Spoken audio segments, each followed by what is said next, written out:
So moving forward, like Julia said, my name is Amanda Powell. I'm a UX designer at Home Depot. I work for the specialty team. So if you go into Home Depot and you see like floor, decor, kitchen, doors, or appliances, that's what I work on. So today I'm just gonna be talking about being a visually impaired designer and how I work through life and how I work through the UX as a workplace. So I hope you enjoy, and we'll be having questions at the end. So having a disability places you in the world's largest minority group. Currently, around 10% of the world's population, or roughly 650 million people, live with a disability.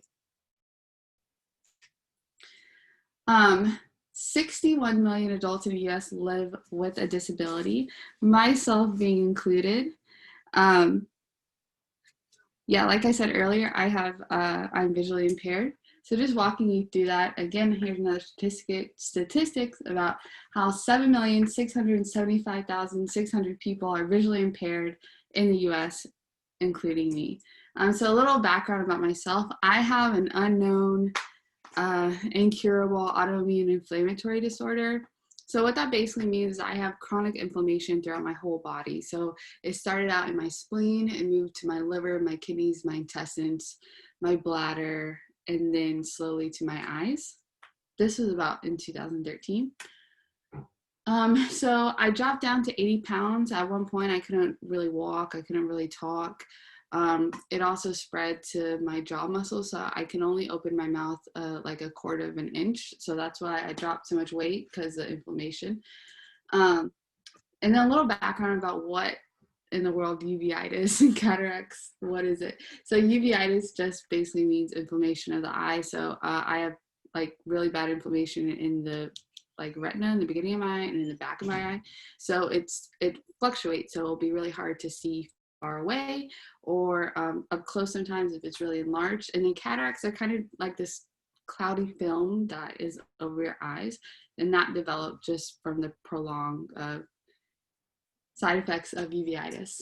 So some things I had to go through to deal with this is I had to get steroid injections. And as you can see here is they sprung on me during my appointment that I was going to have injections. So here are the emotions that I went through, but it was okay. It doesn't hurt. It sounds a lot more painful than it really is.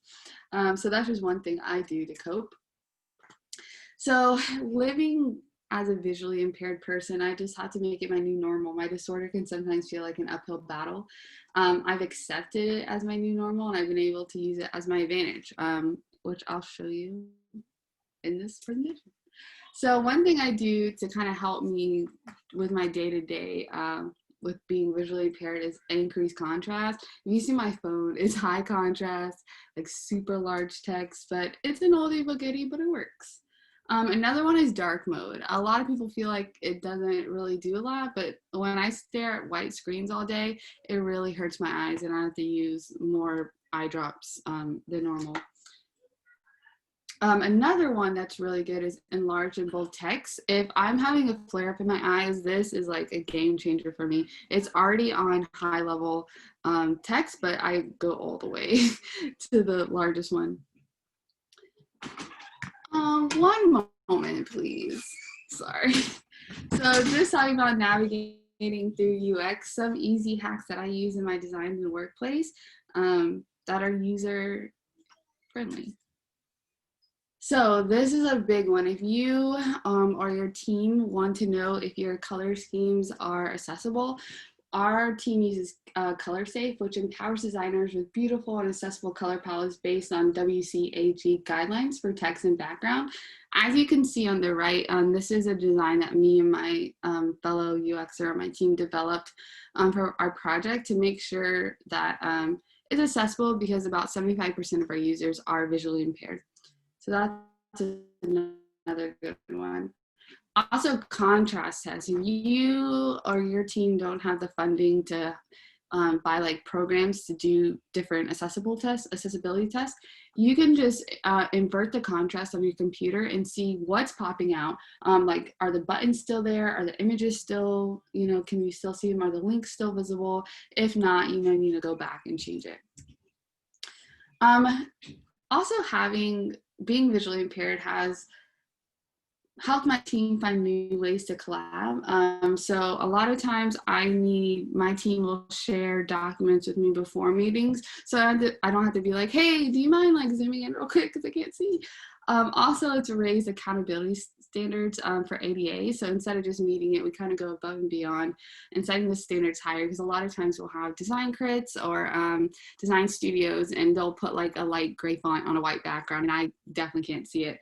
So that's just helped them see accessibility as more tangible, because a lot of people just feel like it doesn't apply to them. So seeing a coworker that is visually impaired has helped with the empathy on my team.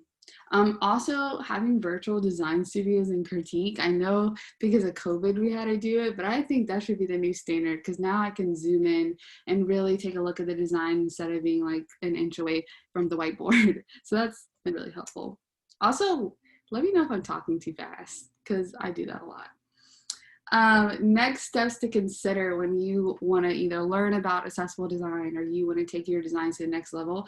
Awareness is a big one. I feel like really talking to people who have disabilities is a big one, and it's also a free thing that you can do. Just really learning about their day-to-day lives, what they use to get through the day, or even if you reach out to fellow disabled designers, and I can share some with you after. I didn't include it in the deck, I'm sorry. But if you just talk to them about some hacks that they use, that's a really big step. Also, rights. People feel like accessible design is kind of like something they have to do so they don't get sued. But it's bigger than that. Like, doing accessible design is helping disabled people's rights, like our rights to like education, our rights to just being a part of the community. It's a very big deal. And then third, if you just do these two, you're making a step in the right direction to attribute to change. So let's review some resources that you might want to use. The first one that I really enjoy is the Ally Project. It's an open source community driven effort to make web accessibility easier, run by volunteers. To make web easier. There's also Stark. So Stark plugin tools include a contrast checker and colorblind simulation, streamlining the color accessibility process. Another good one is Contrast. This app has one purpose: to quickly test your interface contrast. An accessible interface design begins with a proper text to background contrast. Similar to the Ally project, it's like stems from it, is the Ally machine. This accessibility tool crawls and tests web pages and comes back with an automatically generated detailed report. So that's really convenient, because you can kind of, it's like your own personal checklist, which is cool because you can go back and use it on your other designs. Another one is W3C WAI. So W3C develops international standards for the web. WAI develops standards and support materials to help you understand and implement accessible designs. When I was getting into accessibility, I didn't want to just be focused on visually impaired. So this website really helped me, because there's so many documents that they have, so that I would definitely check it out. Another good one is by Microsoft. So they actually have this cool little toolkit, and it's a manual of comprehensive introduction to the world of inclusive designs. It teaches you the basics and shifts your design thinking towards universal solutions. Well, I love this. It's free. And a lot of times it's really hard to find when you're trying to get up to par when learning about accessible design. So definitely check that one out. Another cool one, if you really want to go to the next level, I am in the process of being CPACC certified. That just means like a certified accessible designer. Like, I just have a certificate in it. But the cool part about it is it gives you a broad introduction to not just visually impaired, but like audio, physical dexterity, cognitive. So that's really cool, and that's another way. And a lot of times you can either get your school or your employer to pay for it. So I would check that out. And another thing, disabled people are just like you. Disability isn't always visible. So let's expand our exposure to all facets of disability instead instead of perpetuating inclusion. A lot of times, I'm just speaking from my own experiences, people look at me and they don't even know I'm disabled. So they kind of just brush off the needs. So never judge a book by its cover. We're just like you. Thank you. I'm sorry. I thought that was gonna be a lot longer. But if you have like any questions that you want to maybe ask like offline or you forget, you can definitely hit me up on Instagram, Twitter, or my portfolio or LinkedIn. And yeah. Thank you I'll so leave this much. up here, but That was I'll great. pass it back to you, Julia. Of course, yeah. So I guess now we can have a little Q&A session.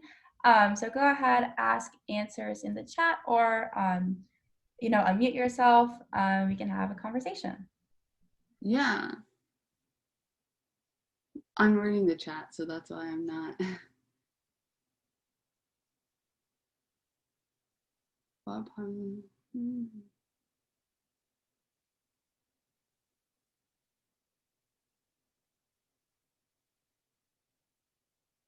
Yeah, so I'm gonna just start with Vinny's. Really the biggest thing for me that is just so annoying when I'm using apps is the like using a light font on a white background. And really you don't need a tool. If you just do a contrast test like I showed you with just inverting the contrast on your computer and seeing like what shows up and what doesn't, that helps tremendously. Because I hate, like, it's so bad that sometimes I have to screenshot my phone, look at the picture, zoom in to see what it's saying, and then go back. So if you have to like fill out an order or fill out a form, that could be very frustrating and time consuming. So that's one way. I hope that answers your question, by the way. Oh, what is one of my favorite projects? I don't know if I'm allowed to say, but I'll go ahead and say it. So at Home Depot, we are doing gamification, which has been super cool. And a really big thing about that is we've been diving deeper into accessibility. So what, at least on my team, what they'll be doing is they'll kind of have like a challenge that they have to do. And then once they get so many points, they'll get like an incentive. So that's been really cool research-wise and design-wise, because I feel like Home Depot, when it comes to our applications, it's not really on the innovative side. So now we have like fun colors, we have confetti, I've got to learn animation, so that's been really fun. Any advice about newcomers during COVID? Nicole. In terms of what? And you can also unmute yourself. It doesn't have to be like me reading, you can talk. I just want to know, like, what do you mean? Like, as of like learning UX, learning accessibility, like finding a job, or we can come back to it. It's fine. Here, I can read some of the questions I personally had. One of my questions I had like during your presentation was like, how did you even like learn about design accessibility? Because I didn't even know about it or like thought about that kind of thing until like I really got into it at school and like this summer. So I was like wondering like how you personally got into it as a designer. Yeah, the biggest thing for me is I can't see. So it's like I need help because like nobody else is really focusing on it. But I will say I realized that I was having a little bit of a bias because I was like, oh cool, like you know what to do for visually impaired users, but you don't really know much about the other facets of disability. So I've really just taken like a challenge upon myself. Like on LinkedIn, Linda has about, I would say 4 or 5 accessibility courses within design. Those are free. Usually your school offer it. If it doesn't, your library, like your public library, will offer it. So definitely check those out. If you really want to get into it, you can, there's like CPA, CC learning courses. So before you take the exam, they have like a prep course. I found mine for like $30. So if you want to do that, and take the exam or not take the exam, that is a really like comprehensive guide on all the facets of disability. Thank you. And also talking to people, really just like talking to people who have different disabilities and learning about their lives, how they became disabled, how they navigate their life. Like just hearing those experiences helps you in design, because you're like, oh, so-and-so that I talked to has this problem, and you remember that and like, okay, how can I tackle that? So that's the biggest one. Really cool. Oh my god, that's actually really dope. I will find that book and annotate it with my life.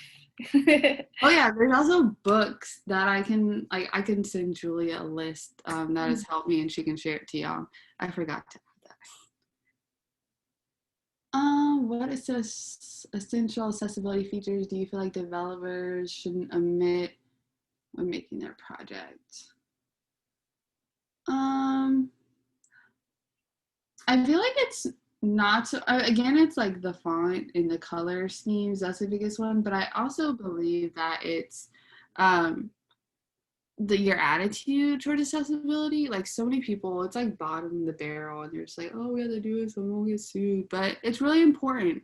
And I feel like also one thing that you can do to help your team, or I don't know if you're a developer or like you work with a team, but pulling any pull quotes you get from your disabled users so they can make that connection. Because I feel like a lot of times when you're designing for accessibility, you don't really know anybody that is disabled. The connection is hard and it doesn't seem as meaningful. But when you see like pull quotes from interviews or pull quotes from usability tests, it really helps the team be more empathetic, in my opinion.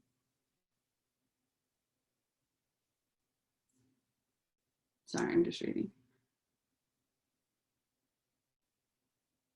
I feel like for the elderly, I feel like their biggest things are visually impaired and auditory. So I love, like, for an example of a really good app that does this is the Bible app.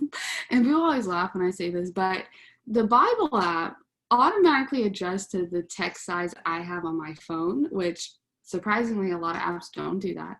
And if they have whatever's on the page, they have a button and it'll read you whatever's on that page. Yes, there's software that does that, but I like that I don't know if you've ever heard the software that like reads the text, but it's very like, it's worse than Siri. It's very like duh, duh, duh, duh, duh, and I just can't do it. But I like when the apps have that consideration and they already have that option for me. So I feel like really focusing on those two are the biggest. I hope that helps. Did anyone else have any other questions? Nicole, did you want to talk about your question about like advice for newcomers during COVID? Is she still on? I guess while we wait for Nicole, I have a question to ask you, which is kind of similar. So how has life changed for you during COVID, you know, because now everything is online and you're forced to look at a screen all day. So I was wondering, like, how has that change been for you? I personally love working from home. Looking at the screen all day, it sucks sometimes, but I feel like my team is really cool or laid back about not having my camera on, so I can just sit back and listen to what everybody's saying. I hate when companies are like, oh, why don't you have your camera on? Or like if you go to a meeting, I'm like, listen, I didn't even brush my hair today, so you're happy that it's even on. So I feel like that is a big thing. Yeah, I feel like that's the biggest thing. And I feel like I have more flexibility to take care of myself. I know that's not really like design related, but a lot of times I wouldn't go to like my doctor's appointments or like pick up my medications, because I worked where I worked, it was like an hour and a half from my house with traffic. So it was about 3 hours a day. So I just feel like I have more time to take care of myself, and that just makes me a better employee. Yeah, honestly, I completely relate to having more time to be flexible, as well as, you know, always having the camera on Zoom. I find it distracts me sometimes as well, because I'll just catch myself like, I don't know. I just feel like there's more focus on yourself for me. Yeah, Yeah. I don't think we should go back. I mean, maybe like a little bit, but not a lot. Like once a quarter is cool. I miss like going to coffee shops. Like the way my desk is, my bed is like a foot away from me. So when I wake up, I see my desk every day, and that's not really good on the mental. So I wish I could like go to coffee shops and be comfortable. That's the only thing I miss. Or like hanging out and working with people. I feel like since y'all are in college, you know, like going to the library to study was like the place to be. Would you be working the whole time? No, but you still had, you know, a little bit of a distraction, but also motivation from your friends. So I miss that. It's sometimes hard being motivated when you're stuck in the house all the time. And I take like 3 immune suppressant medications. So I really am stuck in the house all the time. Yeah, honestly, I just try to get out of the house at least once a day, go on a walk just for the mentality. Because I'm the same. I have my desk that's like 2 feet away from my bed. So Yeah. every day I wake up and I'm like, what are we doing today? Walking 2 feet to go work at my desk. Yeah, I'm like, we need to walk somewhere besides the kitchen. Maybe let's Exactly. go outside for a bit. Yep. Experience the outdoors. Yeah, I see some people. What mainstream social media apps has been the best for accessibility features? Hmm. I'm trying to say this without throwing shade. I feel like they're honestly all the same, in my opinion. Um, yeah, like they don't really format. Okay, I will. I'm gonna lie. I'm gonna take that back.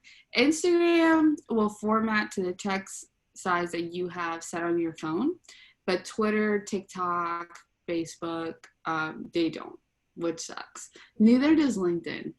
Um, so I feel like I'm gonna say Instagram. They also have the like, well, I feel like TikTok has this too, but like the alt picture thing where it'll, like you could describe a picture for people who have like visual problems and it'll like describe it to you. But I feel like the user has to do that.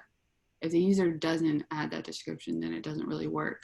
But I feel like the people on TikTok have been really considerate. They have been including closed captioning on their videos, and I appreciate that. It takes the users to call out companies sometimes. Like if you remember Twitter, their users called them out when they did the talk to text, and now they're building out a whole accessibility team so they won't mess up. So sometimes it's the users that have to, you know, put the fire on the companies. I hope that answered your question. Yeah, uh, I completely agree, especially nowadays, like, we all have the power to make change. Yeah, like I was watching a video, like I think someone on TikTok was calling out how there weren't any like ASL interpreters at the debates, and I was like, there surely was not, and that's terrible. You can't assume that everybody has like closed captioning capabilities. Like, what if they're watching it on their phone or something? Or yeah, you just I thought that was cool. I like how like the newer generation is really, you know, focused on accessibility for everyone. Well, just equality for everyone, really. It's really comforting to see, not just in this disabled space, but, you know, I feel like this year especially, it's really cool to see younger people taking a stand and voicing their opinions. Exactly. I'm taking a design and accessibility course right now at Santa Cruz, and Oh, it's really cool.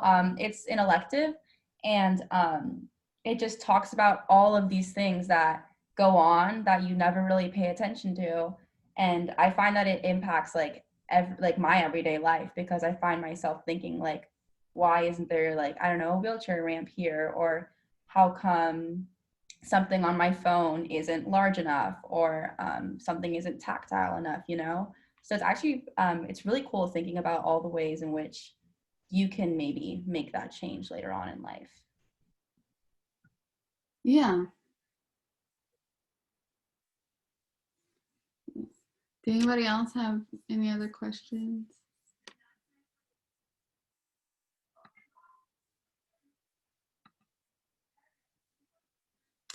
If not, it's cool. Yeah, I think maybe we can start wrapping up. So if you have any last minute questions, feel free to put them in the chat. Otherwise, I think we can end this amazing workshop. It was so great, Amanda. Thank you so much for talking to us. Definitely very eye-opening. And we're very appreciative that you came to talk. Of course. No, thanks y'all for having me. If y'all have any other questions, definitely don't feel shy about like hitting me up on Instagram or Twitter or LinkedIn. I'm always open. Or if you like want to have a call or want to get into UX, I don't know. I'm open. Thank you so much. And definitely send me that reading list. I can send it out to people. And thank you so much for all the help. No problem. Y'all have a good night. You too. Thank you. Bye, Amanda. Thank you. Thank you so much.